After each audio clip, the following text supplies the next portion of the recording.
Start. President Speech Part 3. I am glad to be here today on the historic occasion of Constitution Day. On this day, 73 years ago, the Constituent Assembly adopted this document of our collective destiny. We are commemorating today the adoption of the Constitution that has not only guided the journey of the Republic over the decades but has also inspired several other nations in the drafting of their constitutions.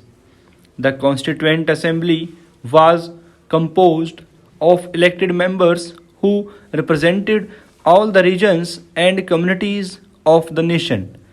They included stalwarts of our freedom movement. Thus, their debates and the document they prepared reflect the values that guided the struggle for independence. When we read the names of the members of the assembly, we are bound to feel a surge of pride.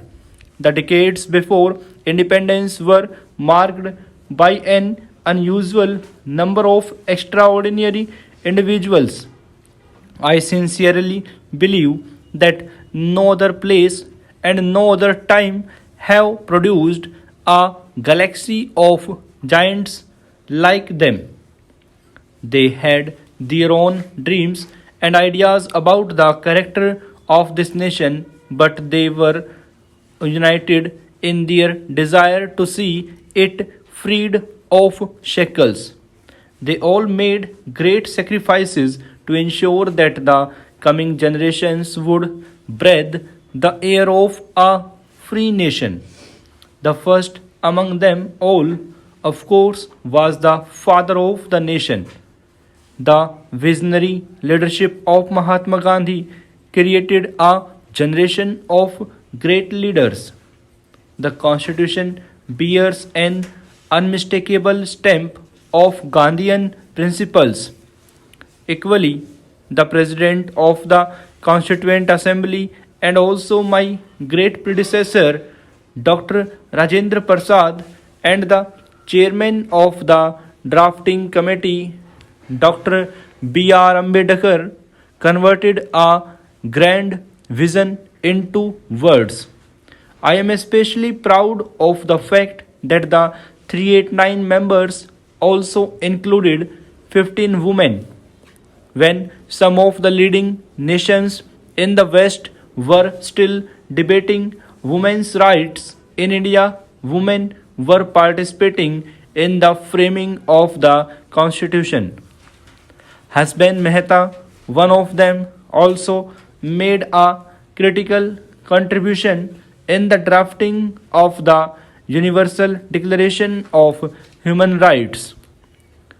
Sarojini Naidu, Sucheta Kriplani, Durgabai Deshmukh, and other women members were already seasoned campaigners, having dedicated themselves to the freedom movement.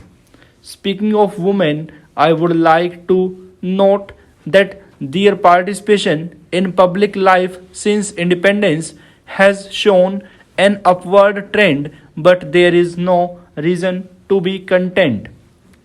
I understand the judiciary too strives to enhance gender balance.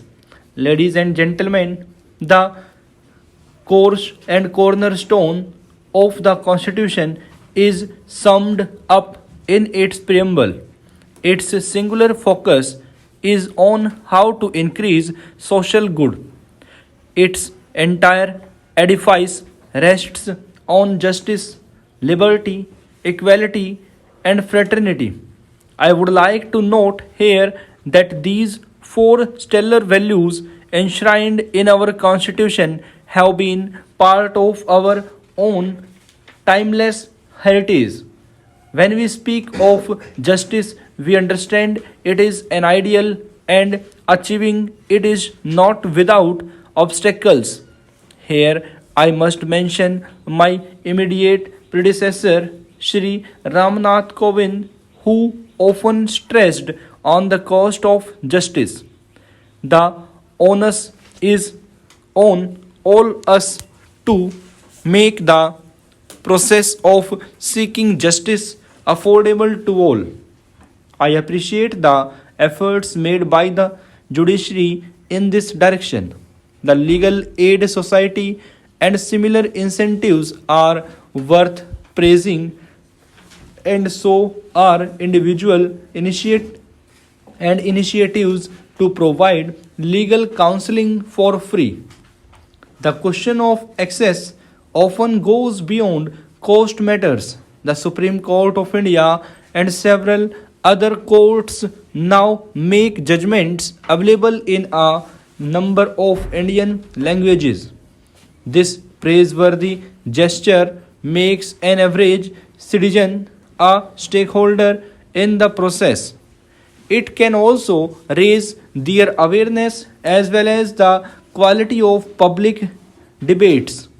Still, the legal language, its complicated expressions and jargon are challenging for most people. I understand that this matter has been debated in the judiciary too. Let us hope the day is not far when more and more people from outside the legal fraternity too will be able to read important judgments. The Supreme Court and several other courts have started live streaming their proceedings, which too will go a long way in making citizens effective stakeholders in the dispensation of justice. The Constitution outlines a map for good governance. The most crucial feature in this is the doctrine of separation of functions and powers of the three organs of the state, namely the executive, the legislature, and the judiciary. It has been the hallmark of our republic that the three organs have respected the boundaries set in place by the Constitution. Each of the three aims, after all, to serve the people. It is understandable that in the zeal to best serve the interests of citizens, one or the other of the three organs may be tempted to overstep. Yet we can say with satisfaction and pride that the three have always attempted to keep the boundaries in mind while doing their best to function in the service of the people. In this regard, let me note that the Supreme Court has earned a reputation for its superior standards and lofty ideals. It has played its role as the interpreter of the Constitution in the most exemplary way. Landmark judgments passed by this court have strengthened the legal and constitutional framework of our nation.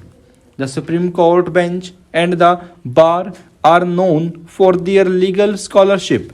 The Supreme Court has been served by judges who have provided intellectual depth, vigor, and vitality necessary to create a world class institution. I am confident that this court would always remain the centennial of justice. I wish to Chief Justice and the judges of the Supreme Court the very best for the future. Constitution Day is a day to reform and reaffirm our firm adherence to the constitutional ideals, as these are the ideals that have helped the nation proceed on the path of progress. I would like to compliment the Supreme Court of India for organizing this function. I am grateful to the Chief Justice of India for giving me an opportunity to be here among you today. Stop.